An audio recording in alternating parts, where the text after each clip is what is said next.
सबक फिर पढ़ सदाकत का, अदालत का, शुजाअत का। ठीक है, तो कुरान के क्या व्यू है इस पे, इवोल्यूशन पे? जो एवोल्यूशन की जो थ्योरी है वो तो आप उन लोगों को भी मंजूर नहीं है जिन्होंने एवोल्यूशन की थ्योरी प्रमोट की थी। आपको पता है कि अमेरिकन कांग्रेस में ये बहस हो रही है गुज़िश्ता महीने कि हमें अपने स्कूलों में एवोल्यूशन को एज ए फैक्ट नहीं, एज ए थ्योरी पढ़ानी चाहिए, और theory always can be true और फॉल्स। ठीक है, तो जब जिन लोगों को पूरी दुनिया ये कहती है ये सुपर पावर है, ये बहुत ज्यादा इंटेलिजेंट है, ये पूरी दुनिया को चलाते हैं, वहां उनकी कांग्रेस में एवोल्यूशन के सही और गलत होने पर बात हो रही है। तो मैं और आप कौन होते हैं जो एवोल्यूशन के ऊपर आंख बंद करके ये ईमान लाए हुए हैं? अच्छा, अब आ जाइए एवोल्यूशन के ऊपर। किस कांग्रेस की आप बात कर रहे हैं? एक सेकंड, किस कांग्रेस की आप बात कर रहे हैं? American parliament. अमेरिकन पार्लियामेंट में बात हो रही है? अमेरिकन पार्लियामेंट में जो नहीं, मैंने किसी मिसाल दी है, चूंकि जो एवोल्यूशन की जो थ्योरी है उसको पूरी दुनिया में प्रमोट किसने किया है? इंडिया ने तो नहीं किया, और साइंस अलग है और अमेरिका अलग है। अमेरिका पे अथॉरिटी नहीं है। बिल्कुल। कैपिटलिज्म की अथॉरिटी कौन है? कैपिटलिज्म का बहुत प्रोपोनेंट ऑब्वियसली अमेरिका है, बट ऐसा नहीं कि अमेरिका अगर खत्म हो जाए तो कैपिटलिज्म खत्म हो जाएगा। मैंने ये तो नहीं कहा मैंने ये तो नहीं कहा, मैंने कहा कि कुछ कॉन्सेप्ट्स ऐसे होते हैं जिनके ऊपर कुछ लोगों को या कुछ इलाकों को अथॉरिटी होती है। जिस तरीके से कैपिटलिज्म पर अमेरिका अथॉरिटी है। नहीं, साइंस एक ऐसी चीज है जिसके ऊपर किसी की अथॉरिटी नहीं है। किसी की अथॉरिटी आई नो। क्या कैपिटलिज्म साइंस का कंपोनेंट नहीं है? साइंस का मतलब सिर्फ ये नहीं है कि आपने कोई डिवाइस बना दिया। साइंस कहते हैं नॉलेज को। कैपिटलिज्म नॉलेज है कि नहीं है? नॉलेज का एक सिस्टम है, एक सिस्टम चल रहा है, उस पर चैलेंजेस किए जाते हैं। बिल्कुल, जब आपने उस पर एक मुल्क को और एक सिविलाइजेशन को अथॉरिटी मान लिया तो आप उसके दूसरे कंपोनेंट पर भी दूसरे सिविलाइजेशन को अथॉरिटी मान सकते हैं। ठीक है, अब आ जाइए एवोल्यूशन को। मैं इससे बाहर रखूं, आगे बढ़ते हैं। चलिए एवोल्यूशन पर आ जाइए। एवोल्यूशन को सबसे ज्यादा प्रमोट किसने किया? इंडिया ने किया, सऊदीया ने किया, सीरिया ने किया, पाकिस्तान ने किया, किसने किया? अमेरिका ने किया, वेस्ट ने किया। वेस्ट ने किया। आप अगर वेस्ट ना करता आप मानते? मैं अगर मेरे पास वो फैक्ट्स लेके आया तो मुझे मानना ही पड़ता। जब मेरे पास डायनासोर का फॉसिल आएगा मुझे मानना ही पड़ेगा। ठीक है, तो वो आपके पास फैक्ट्स लेकर आए, इसका मतलब वो चैंपियन है, आपसे पहले चैंपियन कर चुके, इसलिए वो आपके पास फैक्ट्स लेकर आए तो आपने मान लिया। ठीक है, अब जो आपसे पहले चैंपियन हो चुका वही खुद कह रहा है कि ये थ्योरी है, फैक्ट नहीं है, तो उस सिस्टम को वो गलत प्रूव करे, उससे फर्क नहीं पड़ता। इसका मतलब ये है कि अब थ्योरी के अंदर डाउट आ गया ना, उस कॉन्सेप्ट के अंदर डाउट आ गया। नहीं, देखिए वो आप किसको कोट कर रहे हैं, कौन बंदा ये कह रहा है, उस पर डिपेंड करता है, बट ये फर्क नहीं पड़ता। आप देखिए, एक सेकंड मान लें कि मैं जो हूं, आपने जो है मुझे कहा कि भाई मेरे जो ये मेरा जो वॉल है, वॉल का कलर रेड है। ठीक है, आपने मुझे बताया, तो उस वक्त जो है मुझे भी रेड जैसा दिखा, और फिर बाद में हमारे बातचीत के दरमियान कुछ वो इस तरह का स्पेशल पेंट है कि वो अब सफेद हो गया। तो अब मैं ये नहीं कहूंगा कि जनाब आपने तो कहा था कि ये रेड है, और आपने शुरू में कहा था, और आपकी ये घर है, आपकी ये इमारत है, तो आप जो कह रहे हैं वही सही होगा। भाई मुझे वो दिख रहा है व्हाइट, तो मैं कैसे मान लूं कि आप वो रेड है? तो लेकिन आपको अगर व्हाइट दिख रहा है ना, तो मुझे भी व्हाइट दिखना जरूरी है। ठीक है, मैं भी ये कहूंगा कि ये व्हाइट, हाँ जी मुझे मेरे से गलती हो गई, ये व्हाइट है। आपको तो दिख रहा है ये व्हाइट और मुझे दिख रहा है रेड, जबकि घर मेरा है, तो आप मेरी मानेंगे आपकी मानेंगे? तो उस पे जो है फिर हम डिबेट करेंगे और साइंस करेंगे। साइंस में क्या होता है कि फैक्ट्स के बेसिस पे चीजें प्रूव की जाती हैं। आप बताइए कि जो वर्ल्ड है वो कितना पुराना है, और डायनासोर के बोन्स को आप कहां पे फिट करते हैं? मैं चूंकि डायनासोर्स के बोन्स कहीं भी फिट करो, बात आती है एवोल्यूशन की। एवोल्यूशन का ताल्लुक नहीं, आप पहले डायनासोर के हड्डी को तो फिट कर दें। होगा लाखों साल पुराना, एक थ्योरी है। उसके किसी भी साइंटिस्ट ने ये नहीं कहा कि ये 21 जून 1 लाख साल पहले जो 21 जून आई थी उसमें ये डायनासोर यहां मरा था और यहां उसकी दफन हुआ था। एक थ्योरी है। हर एक आदमी अपना साइंस अपने एतबार से कैलकुलेट करती है कि भाई मुख्तलिफ मेजरमेंट से उसके एतबार से हो सकता है कि ये 10,000 साल पहले हो सकता है कि 10 लाख साल पहले हो सकता, सर्टेन कुछ नहीं है ना। बात आती है एवोल्यूशन की। जब एवोल्यूशन की इंसान बात करता है ना, तो वो एवोल्यूशन को अपने ऊपर फिट करता है ना, कि वो ये कहता है कि हम पहले बंदर थे ना, बंदर जैसे क्रीचर थे। बंदर एग्जैक्टली नहीं। चलिए बंदर जैसे वो कौन थे? उस क्रीचर का नाम क्या है? क्रीचर का बहुत सारा नाम है। उसका एक ट्री है, मुझे अभी याद नहीं है, बट मैं अभी तुरंत आपको देख के बताता हूँ। अभी हम जो होमो सेपियंस अपने आप को कहते हैं, आप उस ट्री के ऊपर बिलीव करते हैं और आपको उसका नाम नहीं पता। ये बड़ी हैरत है। मैं इस्लाम पर बिलीव करता हूँ, मुझे इस्लाम के बारे में पता है। जनाब मेरा नाम सुने, मेरी बात सुने। मेरा नाम क्या है, उज्जवल है या कुछ और है, उससे फर्क नहीं पड़ता। मैं आपसे बात कर रहा हूँ, और मैं जब कोई फैक्ट कहूं तो वो फैक्ट का वैल्यू है, मेरे नाम से कोई फर्क नहीं पड़ता। उसका नाम कल कोई चेंज कर ले, कुछ और कर ले, कोई फर्क नहीं पड़ता। अब मुझे ये बताइए कि वो जो जानवर था जो पहले मतलब जिससे इंसान बना है, वो अब है कि नहीं है? हाँ, हमारा जो आप जानवर की बात कर रहे हैं तो एक लूसी करके एक नाम दिया गया है उनको, कि भाई ये जो हमारे सबसे जो है वन ऑफ मतलब उस ट्री में एक एंसेस्टर थे। और आपका जो भी का सवाल है वो कि वो थे कि नहीं, तो मतलब वो अभी है या नहीं, तो बिल्कुल अभी नहीं है, उनकी डेथ हो चुकी है, उनके पास फॉसिल्स हमें मिलते हैं, उनके जो कॉन्टिन्यूएशन है वो हम हैं, अब वो स्पीसीज हम हैं। क्यों वो क्यों नहीं है अभी? क्या सारे जितने जानवर थे सब इंसान बन गए? नहीं नहीं, वो उनके जो बच्चे थे सिर्फ वो रह गए हैं, और वो खुद जो है वो मर गए, तो उनके जो बच्चे हैं वो दूसरे तरह के रह गए हैं, वो एग्जैक्टली अच्छा, उनके तरह नहीं दिखते हैं। एवोल्यूशन एक कंटिन्यूअस प्रोसेस है कि प्रोसेस खत्म हो गया? कॉन्टिन्यूस प्रोसेस है। तो ठीक, इंसान फिर कुछ और क्यों नहीं बनता, वो मर क्यों जाता है? बन सकता है अगर अभी भी हम लड़ाइयां करते रहें, जैसे अभी भी हम सबकी गर्दन उड़ाते रहें और फिर बोले कि भाई सुन ले मेरी बात, सुन ले मेरी बात, अगर कोई भी गोरा इंसान है, हम कहें कि कोई भी गोरा इंसान हमें पसंद नहीं है, हम उसकी गर्दन उड़ा देंगे, अगर हम इस तरीके से उड़ाते रहें तो जो बच्चे पैदा होंगे वो काले बच्चे ही पैदा होते रहेंगे और उनकी तादाद बढ़ती जाएगी, और जो व्हाइट्स हैं वो फिर इरेज हो जाएंगे ओवर द टाइम। आप जितनी भी आपकी बातें हैं ना, वो इफ और बट है। मैं ये कहता हूं कि सारे इंसान तो नहीं मर रहे यानी जंग में, सारे इंसान तो जंग में नहीं मर रहे हैं। एक बड़ी तादाद ऐसी है जो बगैर जंग के पीसफुली जिंदा है। आप भी जिंदा है, मैं भी जिंदा हूं ना। मैंने कोई जंग देखी ना शायद आपने देखी होगी, जहां तक मेरा अंदाज, मैंने तो नहीं देखी। और मैं समझता हूं 172 लोग इस वक्त हमें देख रहे हैं, शायद इनमें से एक बड़ी तादाद ऐसी जिन्होंने कोई जंग नहीं देखी। तो इसका मतलब मेजोरिटी उन लोगों की जो जंगों के का विक्टिम नहीं है, ठीक है। तो अब अगर एवोल्यूशन हमसे पहले, इतना पहले हो चुका कि हम वट एवर जानवर, आप उसको बंदर कहें, बंदर जैसा कहें, हम वहां से इंसान बन गए, तो अब इंसान को भी तो कुछ और बनना चाहिए था ना। वो क्यों नहीं बना अभी तक? एक तो एग्जांपल हो कि भाई इंसान शेर बन गया, इंसान गधा बन गया, है ना, उल्लू बन गया, कुछ तो हो। यानी बंदर से इंसान बनना तो नजर आया, इंसान से कुछ और बनना नजर नहीं आ रहा। ये कैसा एवोल्यूशन है? जी मैं बताता हूं आपको, आपने कई बार देखा होगा ऐसे बच्चे पैदा होते हैं जिनका जो दिल होता है वो बाहर निकला रहता है, वो बाहर धड़कता रहता है। ऐसे बच्चे देखे होंगे जिनके हाथ ही नहीं होते, पांव ही नहीं होते। ऐसे भी बच्चे होते हैं जिनके 6 है, हमारे यहाँ ऋतिक रोशन है, उसकी 6 उंगलियां हैं। तो ऐसे जो है क्रीचर्स पैदा होते रहते हैं ऑल ओवर द टाइम। आप इनको क्रीचर मानते हैं कि ह्यूमन मानते हैं? ऋतिक रोशन जो है वो क्रीचर है कि ह्यूमन है? वो तब तक ह्यूमन है जब तक उसके साथ दूसरे ह्यूमन के साथ अगर उसके बच्चे पैदा हो सकते हैं, तब तक वो ह्यूमन है। जब वो ऐसा हो जाएगा जब उसके बच्चे पैदा नहीं हो सकते ह्यूमन के साथ, तो उसको नया स्पीसीज कहते हैं। तो ऐसा मुझे कोई इंसान बताइए कि जो इंसान था लेकिन अब वो ह्यूमन नहीं है। जी मैं बताता हूँ, इस पे जाने से पहले मैं एक चीज बता दूं कि जब आप ये पृथ्वी गोल है या चपटी है?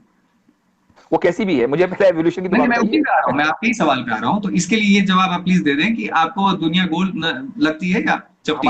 हमारी दुनिया हकीकतन गोल है जी, लेकिन जब आप अपना गेट खोलते हैं, जब आप अपना दरवाजा खोलते हैं, तो आपको क्या गोल दुनिया नजर आती है या चपटी नजर आती है? अगर मेरे घर के आगे दीवार है तो मुझे सीधी नजर आएगी, और अगर मेरे घर के आगे मैदान है जिसमें अप्स एंड डाउन्स नहीं है तो मुझे दुनिया गोल नजर आएगी। नहीं, आपकी आंखें जो है वो बहुत इतने लिमिट तक ही देख सकती हैं, तो आपको जो है हमेशा दुनिया चपटी नजर आएगी, जैसे हमेशा पिछले दुनिया के लोगों का होता था। ये कैसे कह दिया आपने? आप एक ऐसे मैदान में खड़े हो जाएं जो बिल्कुल फ्लैट हो, आपको आसमान जमीन से मिलता हुआ नजर आता है कि नहीं?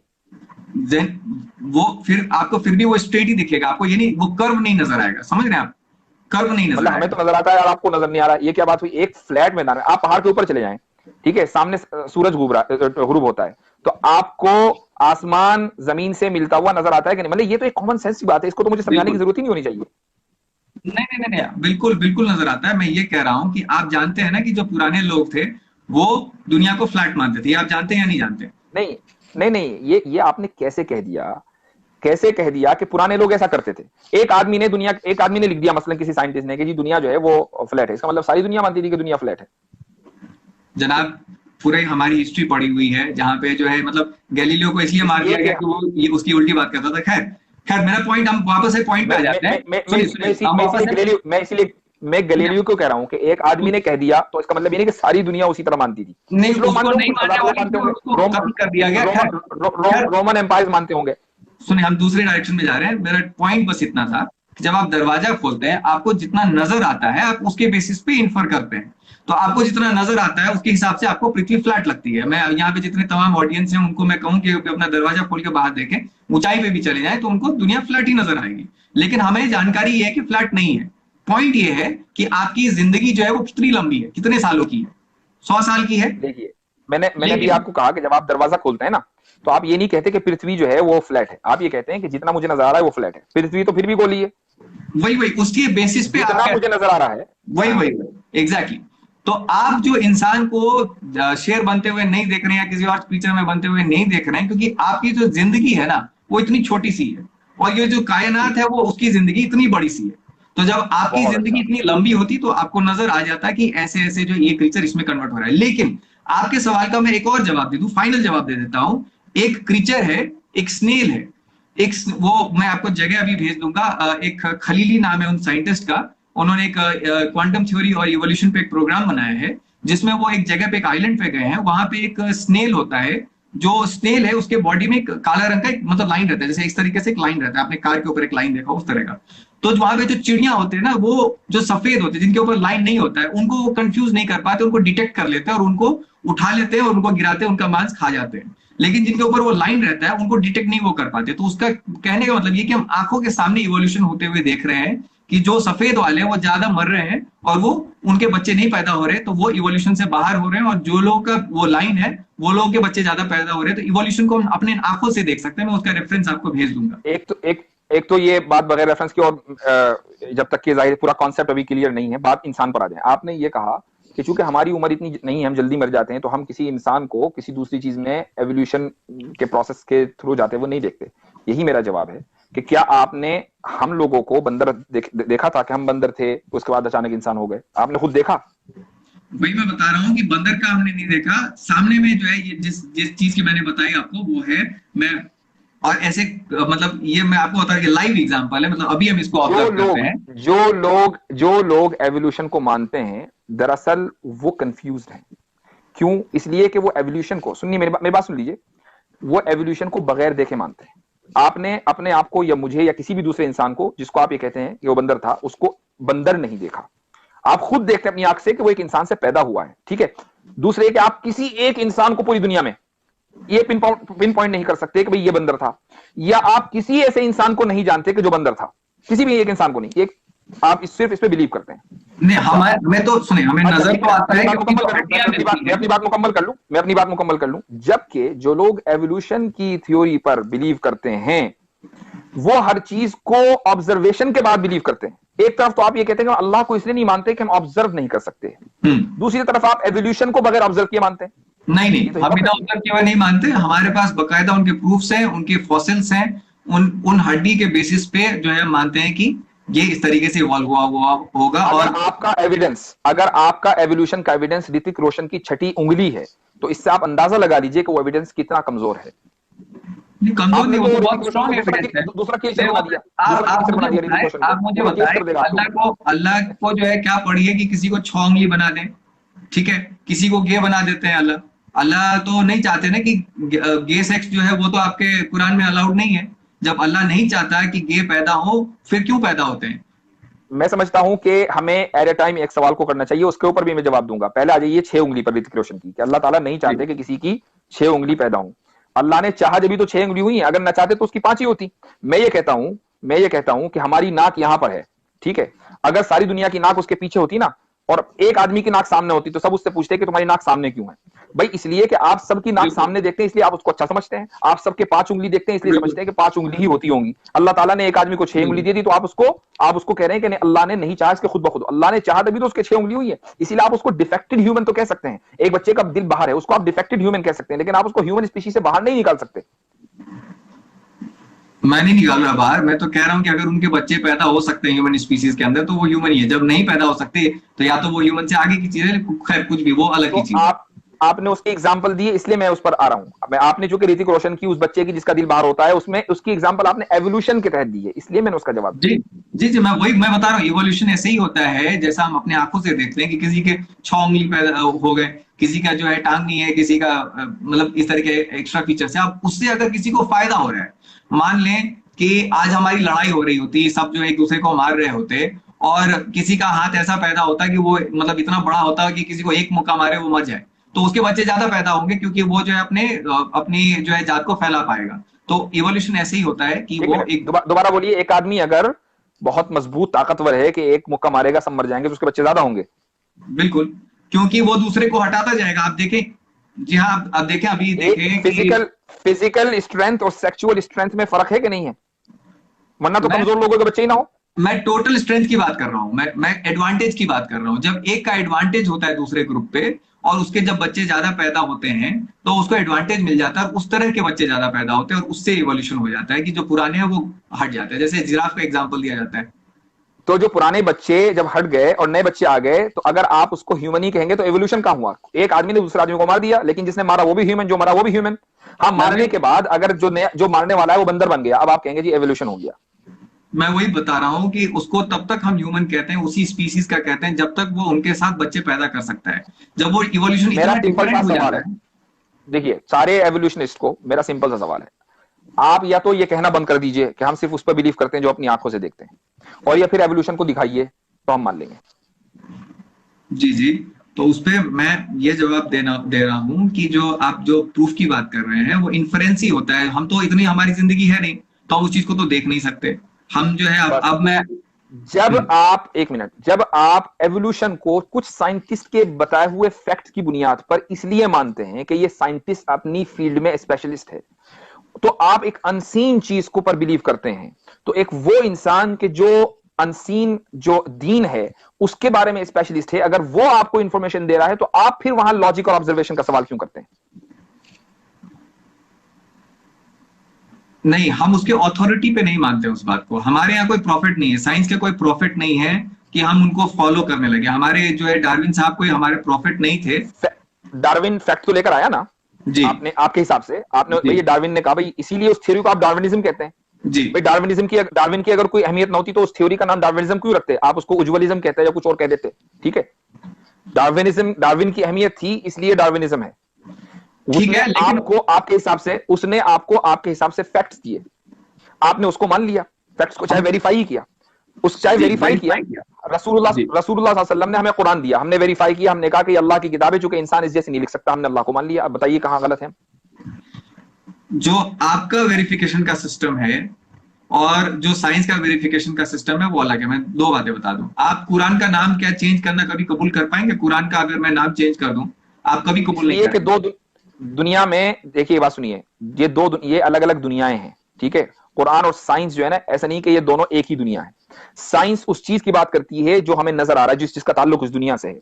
यही वजह है कि साइंस, जब आप अपने मैं गैलेक्सी यूनिवर्स की बात नहीं कर रहा हूं, मैं इस सोलर सिस्टम की बात कर रहा हूं। सोलर सिस्टम से बाहर साइंस निकली, उसने गलती की। अभी तो हम ये तय नहीं कर पाए कि हमारे सोलर सिस्टम में प्लेनेट कितने, कभी 9 हो जाते, कभी 7 हो जाते, कभी 8 हो जाते हैं। अरे जब हम अपना सोलर सिस्टम नहीं समझ पाए, तो वो जात के जिसने इस पूरी कायनात को, जिसके अंदर हंड्रेड्स ऑफ थाउजेंड बल्कि मिलियंस ऑफ मिलियन गैलेक्सीज हैं, उसको बनाया, तो साइंस उसके बारे में कैसे फैसला करने की अथॉरिटी रखती है? साइंस में देखिए, साइंस एक्नॉलेज करता है कि उसे बहुत सारी चीजें नहीं पता है, और वो जैसे जैसे आगे बढ़ेगा, जैसे जैसे प्रोग्रेस करेगा, उसे नई चीजें पता होती जाएंगी। तो जब हम मानते हैं कि साइंस को बहुत सारी चीजें नहीं पता, तो हम भी साइंस पे बिलीव क्यों करते हैं? जो जितनी चीजें पता है उतनी मान ले, जितनी चीजें नहीं पता उसके बारे में हम ये कहें साइंस को नहीं पता। कुरान ये कहता है कि अल्लाह के बारे में उसको हर चीज पता है, तो हम क्यों नहीं मानते कुरान को? वही मैं बता रहा हूँ कि कुरान की जो चीजें हैं वो जिस बेसिस पे आती हैं कि इस तरीके से कम्युनिकेशन आया आसमान से, ये जो है किताब आई, वो एक एंजल आया, उसने जो है ये बातें एक इंसान को बताई, और हमको इस चीज पे मान लेना चाहिए, और मतलब इस तरीके की जो बातें हैं ये आपका बिलीफ की बातें हैं। इसकी जो है कोई मतलब टेंजिबल प्रूफ्स नहीं है कि ब्लैक होल देखा है आपने? ब्लैक होल देखा है? नहीं देखा है। किसने बताया आपको? साइंस ने बताया, टीवी नेटवर्क, इन सब इंटरनेट ने बताया। हाँ, तो उस पर तो आपने बिलीव कर लिया। एक टीवी नेटवर्क पे एक न्यूज एंकर बता रहा है कि ब्लैक होल की बकायदा फोटो है ना। हमारे पास तो कुरान हमारे सीने में महफूज है। आप तो फोटो देखकर यकीन करते हैं, हम तो कुरान पढ़ते हैं, अपने सीने में महफूज रखे हुए हैं, और उस कुरान में कोई गलती नहीं निकाल सकता, उसका कोई रिप्लेस नहीं कर सकता। तो अब हम उस पर बिलीव ना करके ब्लैक होल पे बिलीव कर लें, जो एक साइंटिस्ट ने वैसे ही आपको बता दिया। हालांकि मैं ब्लैक होल का इंकार नहीं कर रहा हूं, मैं भी मानता हूं, लेकिन अगर आप ब्लैक होल को सिर्फ इसलिए मानते हैं कि एक साइंटिस्ट ने बोला है, हम कुरान को इसलिए मानते हैं कि कुरान हमारे सीनों में महफूज है, हमारे हाथ में है, हम उसको पढ़ते हैं, उससे गाइडेंस लेते हैं, और उसके बाद उसमें कोई गलती नहीं पाते। और हमारा चैलेंज पूरी दुनिया में हमेशा है और क़यामत तक रहेगा कि इस जैसे कोई दूसरी किताब लाकर दिखा दो। तो उसमें तो मेरा जो ये समझ है वो तो यही कहता है कि जैसे इवोल्यूशन है, इस तरह की चीजें जो है मतलब कुरान में फिट नहीं होती हैं, तो वहां पे तो मुझे कॉन्ट्रडिक्शन नजर आता है। कॉन्ट्रडिक्शन कैसा? जब एवोल्यूशन गलत है तो कुरान में फिट कैसे होगा? जो चीज गलत है वो तो वो कुरान में कैसे फिट होगी? ये आपका कहना है, बहुत सारे साइंटिस्ट तो ऐसी बात नहीं मानते, वो तो कहते हैं कि नहीं, बहुत सारे सही बिल्कुल सही है। बहुत सारे साइंटिस्ट ने बहुत सारी बातें कही, उसके बाद उनको बदलना पड़ा, चूंकि उनके पास उस वक्त नॉलेज नहीं थी। ठीक है, जब तक कि ब्लैक होल, अब एक मैं आपको बताऊं, आपका जो सबसे मशहूर साइंटिस्ट अभी एक साल के अंदर अंदर जिसका जो मरा है, उसका नाम क्या है? Stephen Hawking. हॉकिंग। हॉकिंग ने ब्लैक होल के बारे में क्या कहा है? ब्लैक होल के बारे में उसने स्ट्रिंग थ्योरी के बेसिस पे उसको एक्सप्लेन करने की कोशिश की। क्या कहा है मुझे बताइए। ब्लैक होल के बारे में स्टीफन हॉकिंग का क्या स्टेटमेंट है कि उसमें ग्रेविटी जो है इतना ज्यादा हाई हो जाता है कि वहां से जो है आपका लाइट भी एस्केप नहीं कर सकता है। ठीक है, ब्लैक होल के बारे में जो कॉमन थ्योरी है वो ये है कि अगर एक चीज उसमें गिर गई तो वो गिरती रहेगी, राइट? कभी नहीं निकल पाएगी, राइट? हाँ, बाहर नहीं निकल पाएगी।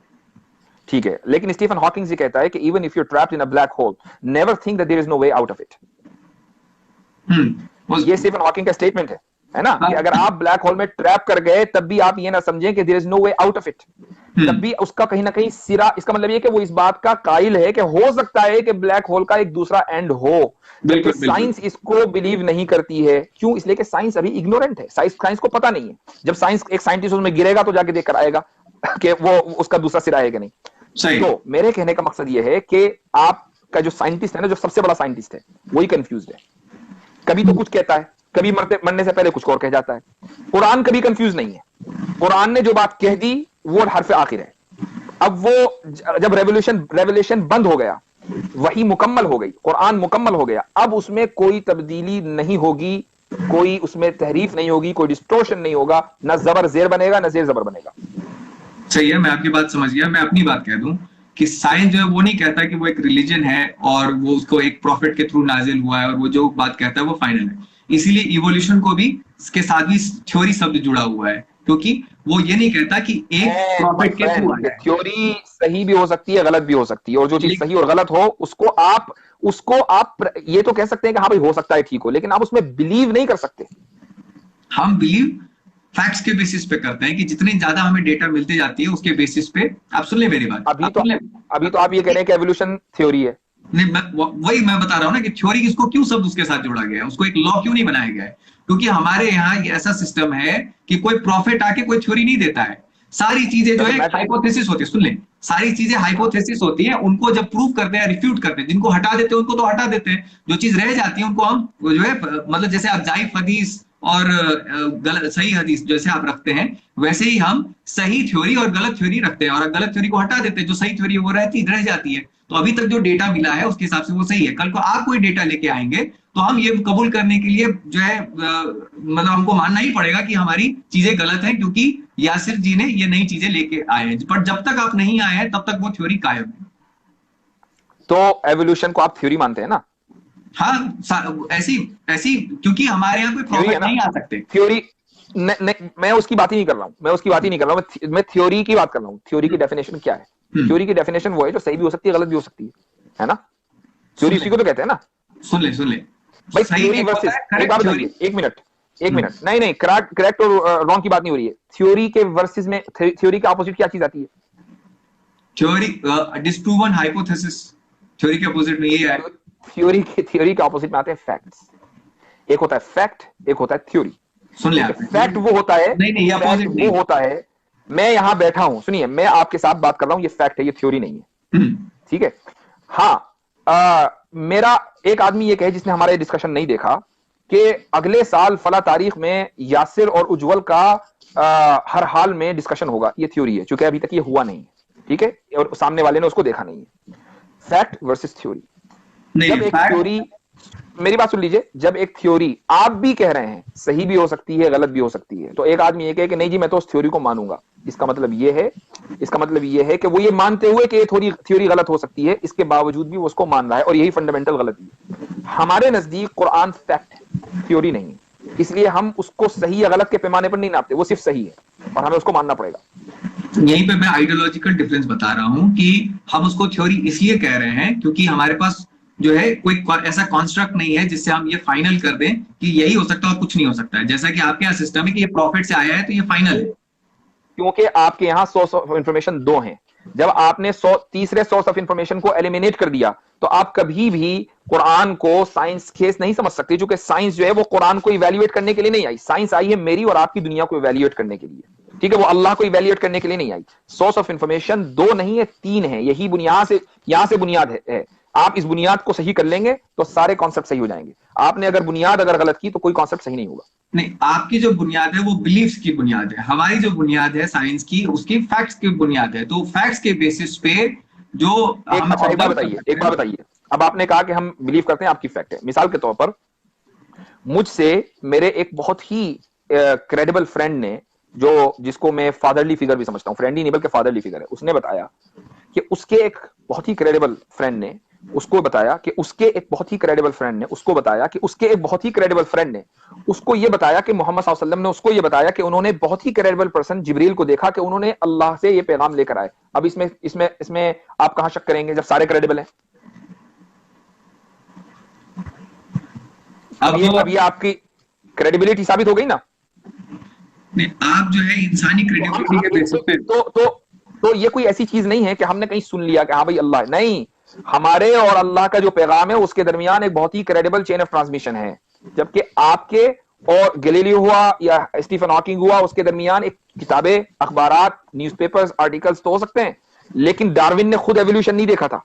ठीक है, उसने आपको एक थ्योरी गढ़ी, उसके बाद बता दिया जी। तो हमारा वही मेरे और डार्विन के बीच में फैक्ट्स का कनेक्शन है कि क्या ऐसा हो सकता है, रीजनेबल है, क्या ये चीज पॉसिबल है, उसके बेसिस पे हम करते हैं। क्रेडिबिलिटी की बात नहीं मिस्टर उज्जवल, फैक्ट्स बदलते नहीं है।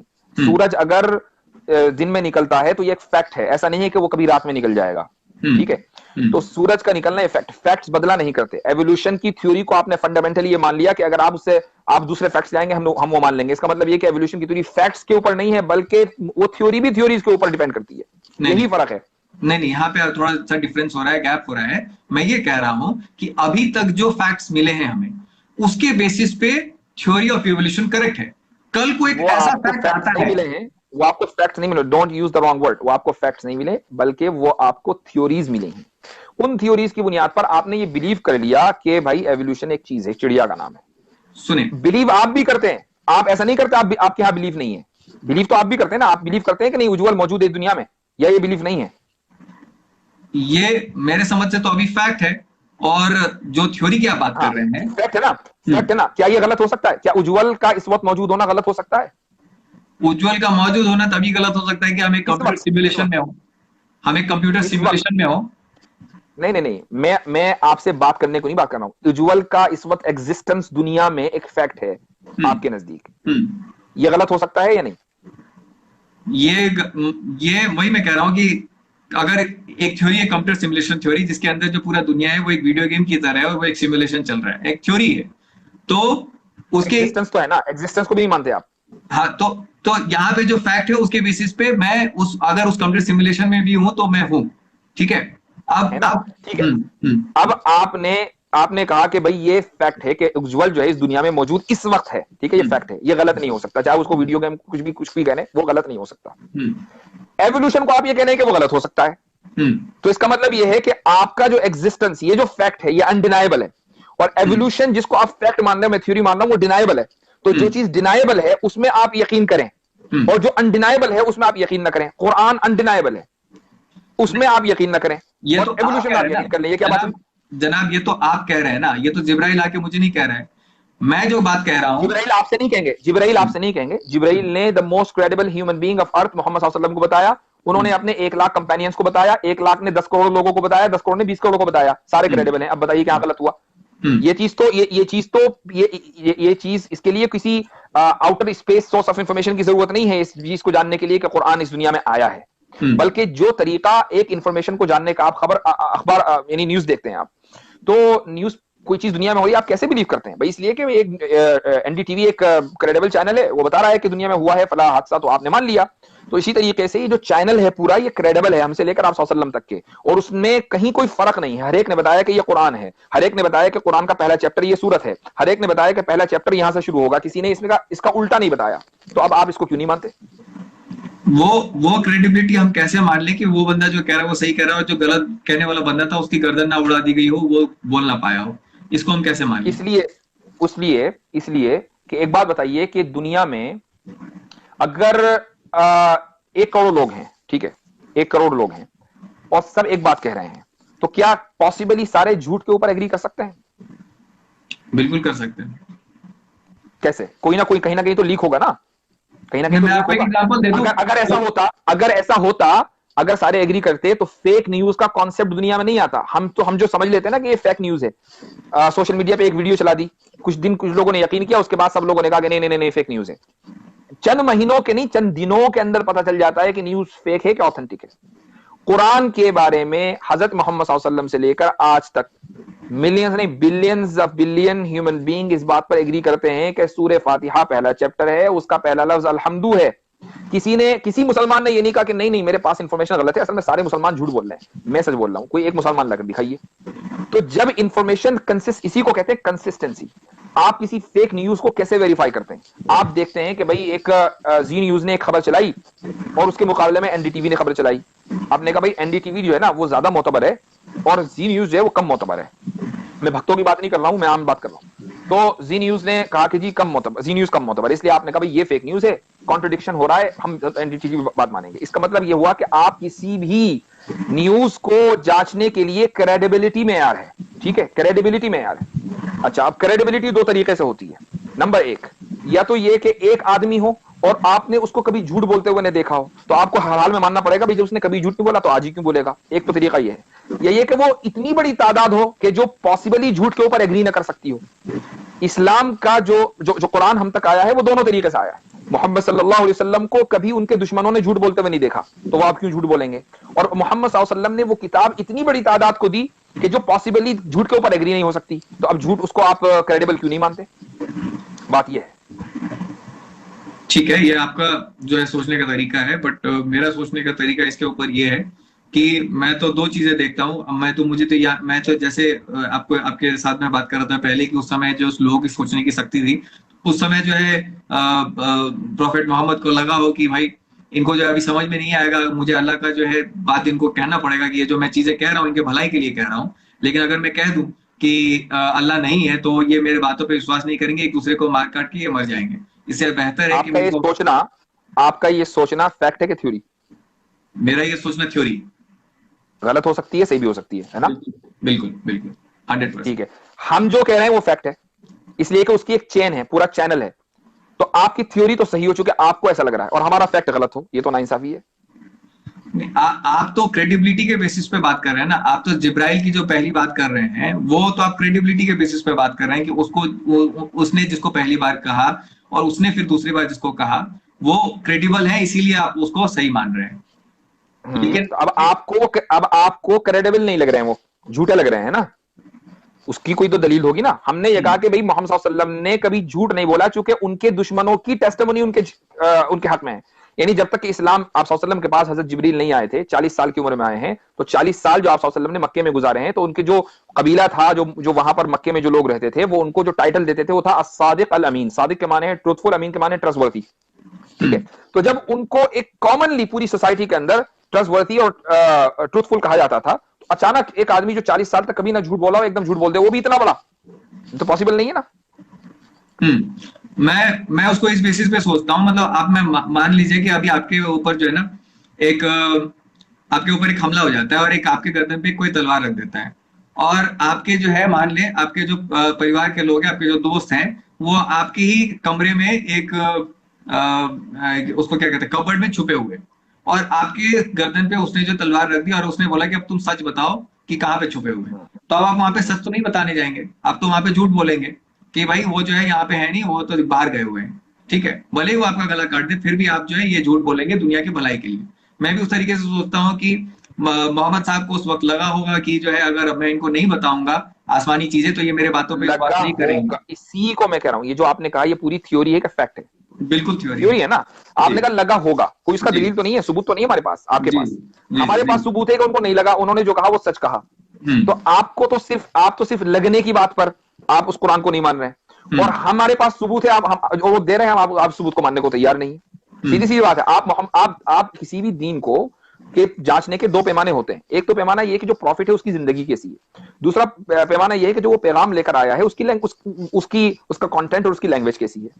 अगर प्रॉफिट की जिंदगी ऐसी कि पूरी जिंदगी वो ट्रस्टवर्थी और यानी ट्रूथफुल रहा, और पैगाम ऐसा कि उसको कोई बीट नहीं कर सकता, कोई चैलेंज नहीं कर सकता। तो अभी भी आप उसको सही नहीं मानेंगे तो, और ये कहेंगे कि ऐसा हो सकता है वैसा हो सकता है, तो ये थ्योरी वर्सेस फैक्ट है, जिसमें फैक्ट को प्रेफरेंस दी जाती है और थ्योरी को नकार दिया जाता है। सबक फिर पढ़ सदाकत का, अदालत का, शुजाअत का, लिया जाएगा तुझसे काम दुनिया की इमामत का।